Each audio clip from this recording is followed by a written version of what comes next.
రెడ్డి నారాయణమూర్తి, జననం December 31, 1953, Telugu cinema నటుడు, దర్శకుడు. ఎర్ర సైన్యం, చీమలదండు మొదలైన విప్లవ ప్రధానమైన సినిమాల నిర్మాత, నటుడు, హేతువాది, అవివాహితుడు. నారాయణమూర్తి కాకినాడ జిల్లా రౌతులపూడి మండలంలోని మల్లంపేట గ్రామంలో ఒక పేదరైతు కుటుంబంలో జన్మించాడు. అమ్మ పేరు రెడ్డి చిట్టమ్మ, నాన్న పేరు రెడ్డి చిన్నయ్య నాయుడు. వీరిది అతి సాధారణ రైతు కుటుంబం. రౌతులపూడిలో 5వ తరగతి వరకు చదివాడు. రౌతులపూడిలో ఒక సినిమా థియేటర్ ఉండేది. చిన్నతనం నుండి సినిమాలలో ఆసక్తితో ఎన్టీఆర్, నాగేశ్వరరావుల సినిమాలు చూసి, విరామ సమయంలో వారిని అనుకరించేవాడు. అక్కడే తన నటనా జీవితానికి పునాది పడిందని చెప్పుకున్నాడు. శంఖవరంలో ఉన్నత పాఠశాలలో చేరాడు. అక్కడే నారాయణమూర్తికి సామాజిక స్పృహ కలిగింది. సామాన్య ప్రజలకు జరిగే అన్యాయాలను గమనించి, విప్లవ ఉద్యమాల వైపు ఆకర్షితుడయ్యాడు. పెద్దాపురం శ్రీ రాజవత్సవాయి బుచ్చి సీతయ్యమ్మ జగపతి బహద్దరు మహారాణి కళాశాలలో బి.ఏ. చదవడానికి చేరాడు. అక్కడ రాజకీయాలతో ప్రభావితుడై, సినిమాలు, రాజకీయాలు, సామాజిక బాధ్యత అనే 3 వ్యాసంగాలపై ఇష్టాన్ని ఏర్పరచుకున్నాడు. కళాశాల ఈయన విద్యార్థి సంఘానికి అధ్యక్షుడిగానే కాకుండా కళాశాల లలిత కళల విభాగానికి కార్యదర్శిగా కూడా ఉన్నాడు.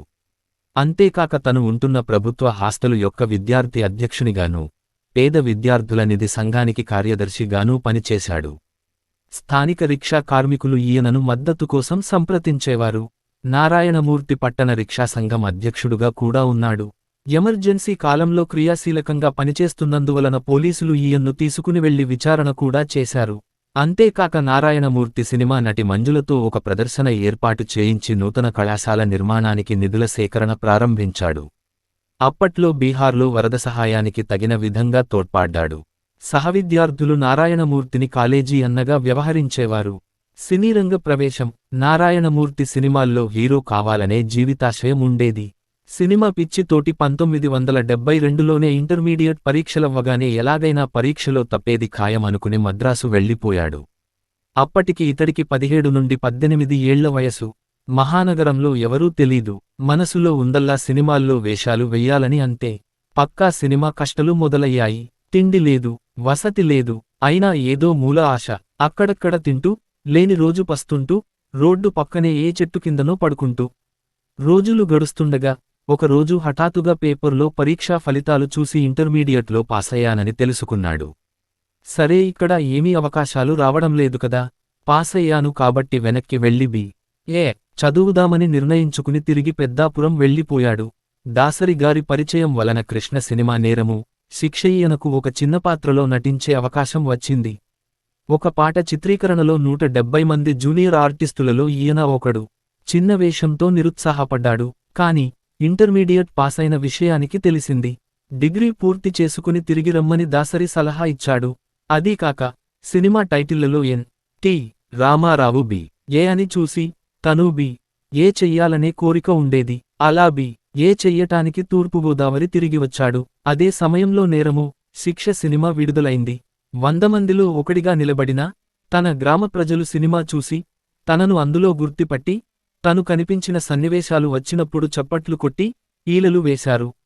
మన రెడ్డి బాబులు సినిమాలో ఉన్నాడు అని చెప్పేవారు. ఈ గుర్తింపు సినిమా వంటి ప్రజామాధ్యమం యొక్క శక్తిని నారాయణమూర్తి గుర్తించేలా చేసింది. అప్పుడే డిగ్రీ పూర్తి చేసి సినిమాలలో చేరాలని నిశ్చయించుకున్నాడు.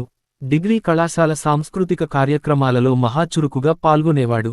కాలేజీలో ఏ కార్యక్రమం జరిగినా వీరి బృందం కార్యక్రమం ఒకటి ఉండాలంతే. మరో పక్క కమ్యూనిస్ట్ పుస్తకాలు కూడా బాగా చదువుతుండేవాడు. సినిమా పిచ్చి మాత్రం లోపల తొలుస్తూనే ఉండేది. ఒకసారి కాలేజీలో అప్పటి హీరోయిన్ మంజుల గారి నృత్య కార్యక్రమం ఏర్పాటు చెయ్యడంలో ఇతడు ముఖ్యపాత్ర వహించాడు.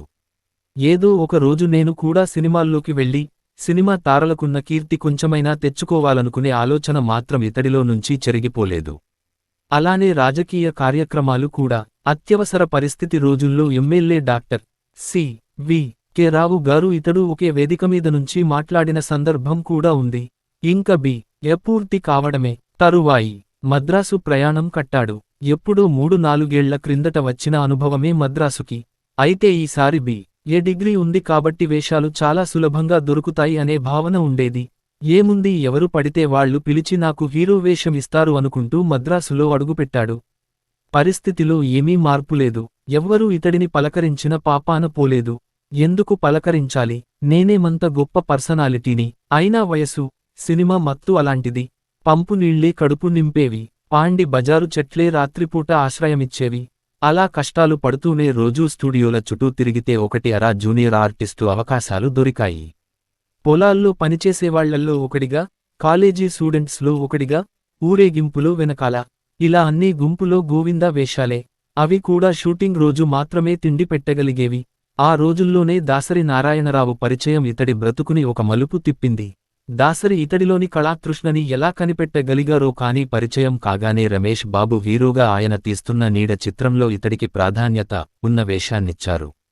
ఆ సినిమాలో నారాయణమూర్తి కొంత ప్రాధాన్యత ఉన్న నక్సలైటు పాత్ర లభించింది. సినిమా బాగా విజయవంతమై నారాయణమూర్తి మద్రాసులోని చోళ హోటల్లో కరుణానిధి చేతులపై 100 రోజుల షీల్డు అందుకున్నాడు. ఆ తరువాత దాసరి, రామానాయుడు, జ్యోతి శేఖరబాబు వంటి దర్శకుల ప్రోత్సాహంతో అనేక సినిమాలలో సహాయపాత్రలలో నటించాడు. దాసరి నారాయణరావు దర్శకత్వంలో నారాయణమూర్తి పూర్తిస్థాయి హీరోగా సంగీత అనే సినిమా తీశాడు. ఈ చిత్రాన్ని పూర్ణ పిక్చర్స్ పతాకంపై హరగోపాల్ నిర్మించాడు. అందులో 2 పాటలను ఎస్.పి.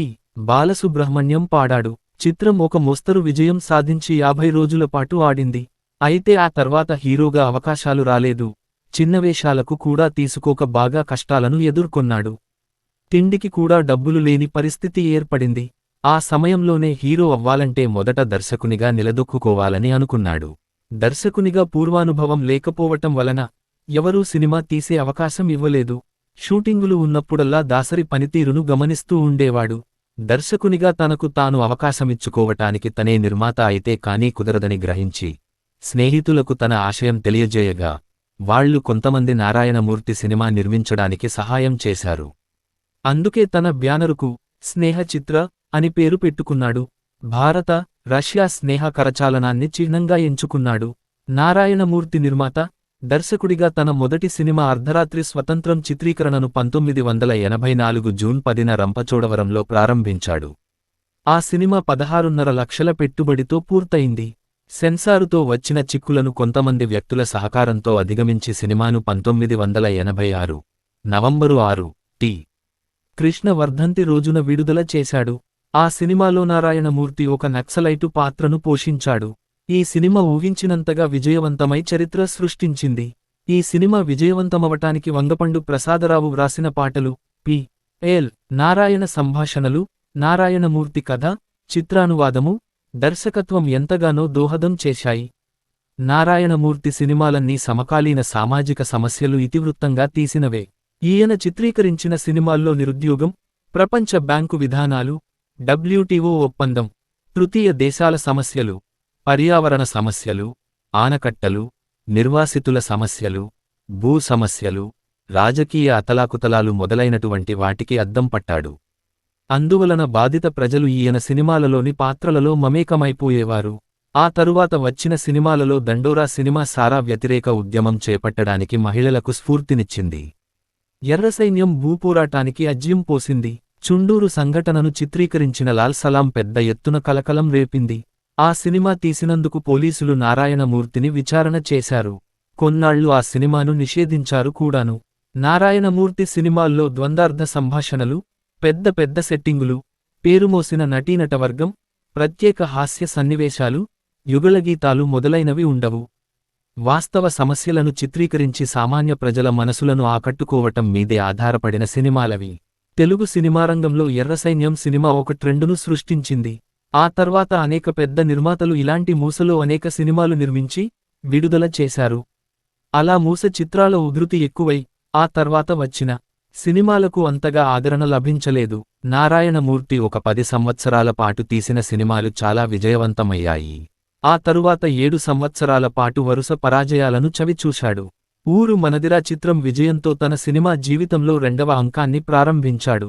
2009 మార్చి వరకు నారాయణమూర్తి కథానాయకునిగా నటించిన 26 సినిమాలలో 10 సినిమాలు విజయవంతమయ్యాయి. అవి విడుదలైన క్రమంలో అర్ధరాత్రి స్వతంత్రం, అడవి దీవిటీలు, లాల్ సలాం, దండోరా, ఎర్రసైన్యం, చీమలదండు, దళం, చీకటి సూర్యులు, ఊరు మనదిరా, వేగుచుక్కలు. వ్యక్తిగత జీవితం. నారాయణమూర్తి ఏ ఆడంబరాలు లేకుండా సాధారణ జీవితం గడపటానికి ఇష్టపడతాడు. అవివాహితుడైన నారాయణమూర్తిని ఎందుకు పెళ్లి చేసుకోలేదని ప్రశ్నిస్తే అదంత చర్చించదగ్గ అంతర్జాతీయ సమస్యేమీ కాదని దాటవేశాడు. తన జీవిత భాగస్వామి తన ప్రజాజీవితానికి ఎక్కడ అడ్డువస్తుందో అనే అనుమానంతో పెళ్లి చేసుకోలేదని చెప్పాడు. సినీ దర్శకనిర్మాతగా 19 సినిమాలను తీసి 25 సినిమాలలో నటించి ఎంతో ఎత్తుకు ఎదిగినప్పటికీ ఈయనకు సొంత ఇల్లు కానీ సొంత కారు కానీ లేవు. ఈయనకు తెలుగుదేశం పార్టీ రెండుసార్లు కాకినాడ లోక్సభ స్థానం, Congress party Tuni assembly seat ఇవ్వజూపినా రాజకీయాలలో ప్రవేశించే ఉద్దేశం లేకపోవటం వలన తిరస్కరించాడు. నారాయణమూర్తి భావాలు అంటరానితనం, దుర్మార్గం వంటివి ఇష్టం ఉండవు. బర్త్ డేలు, మదర్స్ డేలు, ఫాదర్స్ డేలు జరుపుకోవటం నచ్చవు. పునర్జన్మ, స్వర్గం, నరకం, కర్మ సిద్ధాంతం నమ్మడు. ఏడిస్తేనే నీ కష్టాలు తొలుగుతాయనుకుంటే ఏడువు అన్న బుద్ధుడి సూక్తి నచ్చి ఏడుపు మానాను. కారల్ మార్క్స్ అంతటి వారు కూడా దేవుడు లేడని చెప్పలేదు. నేను భారతీయుణ్ణి, ముఖ్యంగా హిందువుని, ఆ సంప్రదాయాల మధ్య పుట్టి పెరిగిన వాణ్ణి. చెట్లలో, పుట్టలలో, గట్టులలో, చివరకు విషసర్పాల్లో కూడా దైవాన్ని చూసే గొప్ప సంస్కృతి మనది. ఆ సంస్కృతిని ఆకళింపు చేసుకున్నాను కాబట్టే నాకు దేవుడంటే నమ్మకం. సాధారణమైన జీవితం గడపడానికి కారణం నా మెంటాలిటీ. చిన్నప్పట్నుంచి నేను ఇంతే. నా అభిరుచుల్ని, అభిప్రాయాల్ని, మనోభావాల్ని మార్చుకోలేని అశక్తుణ్ణి. 10 మంది నన్ను చూసి గొప్పగా చెప్పుకోవాలని నేను ఇలా ఉండను. ఇలా బతకడమే నాకిష్టం. నా రూంలో చాప, దిండు మాత్రమే ఉంటాయి. వేప పుల్లతో పళ్ళు తోముకుంటా. సబ్బుతో స్నానం చేయను. మొహానికి పౌడర్ రాయను. నా స్వభావం ఇది. చెట్ల కింద కూర్చోడం, జనంతో మమేకమవ్వడం, ఇవే నాకు ఆనందాన్నిచ్చేవి. ఎవరో ఏదో అనుకుంటారని నా స్వభావాన్ని మార్చుకోలేను. మా గురువుగారు నన్ను పీపుల్ స్టార్ అన్నారు. జననాట్యమండలి గజ్జ ఆగిన చోట ప్రజల గళాన్ని వినిపిస్తున్నాయి నారాయణమూర్తి సినిమాలు అన్నాడు గద్దరన్న. స్వదేశీ భారతి అనే ప్రఖ్యాత బెంగాలీ రచయిత ఆయన రాసిన ఆరణ్యక్ బుక్పై ముఖచిత్రంగా నా బొమ్మ వేశాడు. పూరి జగన్నాథ్ తన కెమెరామెన్ గంగతో రాంబాబు చిత్రాన్ని నాకు అంకితమిచ్చాడు. నాకు ఈ తృప్తి చాలు. పెళ్లి విషయంలో కూడా నాకంటూ కొన్ని ఖచ్చితమైన అభిప్రాయాలుండేవి. దానికి పెద్దలు ఒప్పుకోలేదు. నేను అభిప్రాయం మార్చుకోలేదు. చివరకు ఒంటరిగా మిగిలిపోయా. దేవుడు నన్ను అన్ని విషయాల్లో కింది చేసి ఆ ఒక్క విషయంలో అన్యాయం చేశాడు. ఇంటికెళ్లగానే ఒంటరితనం కమ్మేస్తుంది. జ్వరం వచ్చినప్పుడు పలకరించే నాథుడు లేకుండా ఒంటరిగా ముడుచుకుని పడుకుని ఉంటాను. తోడులేని నా జీవితం కూడా ఓ జీవితమేనా? ఏ గోంగూరో లేక చేపల పులుసో తినాలనిపించినప్పుడు, అవి హోటల్లో దొరకనప్పుడు, అదే నాకంటూ ఓ భార్య ఉంటే వండి పెట్టేది కదా అనిపిస్తుంది. మేం సెటిల్ అవ్వలేదు, అయ్యాక పెళ్లి చేసుకుంటాం అనే ధోరణి మానండి. ఏ వయసులో జరగాల్సిన ముచ్చట ఆ వయసులో జరగాలి. చక్కగా పెళ్లి చేసుకోండి. పేరు ప్రఖ్యాతుల కోసం మాత్రమే జీవించేవాడికి మానసిక శాంతి ఉండదు. నటించిన చిత్రాలు: అర్ధరాత్రి స్వతంత్రం, ఆలోచించండి, భూపోరాటం, అడవి దివిటీలు, స్వతంత్ర భారతం, లాల్ సలాం, దండోరా, ఎర్ర సైన్యం, చీమలదండు, దళం, చీకటి సూర్యులు, రైతు రాజ్యం, కూలన్న, చలో అసెంబ్లీ, ఊరు మనదిర, వేగుచుక్కలు, గంగమ్మ జాతర, అమ్మమీద ఒట్టు, అడవి బిడ్డలు, ఎర్ర సముద్రం, కూతురి కోసం, ఎర్రోడు, ఒరేయ్ రిక్షా, అరణ్యం, సింగన్న, తెలుగోడు, భీముడు, ఏ ధర్తీ హమారీ, హిందీ, వీర తెలంగాణ, పోరు తెలంగాణ, పీపుల్స్ వార్, నిర్భయ భారతం, రాజ్యాధికారం, దండకారణ్యం, హెడ్ కానిస్టేబుల్ వెంకట్రామయ్య 2017, అన్నదాత సుఖీభవ 2018, రైతన్న 2021, యూనివర్సిటీ 2023.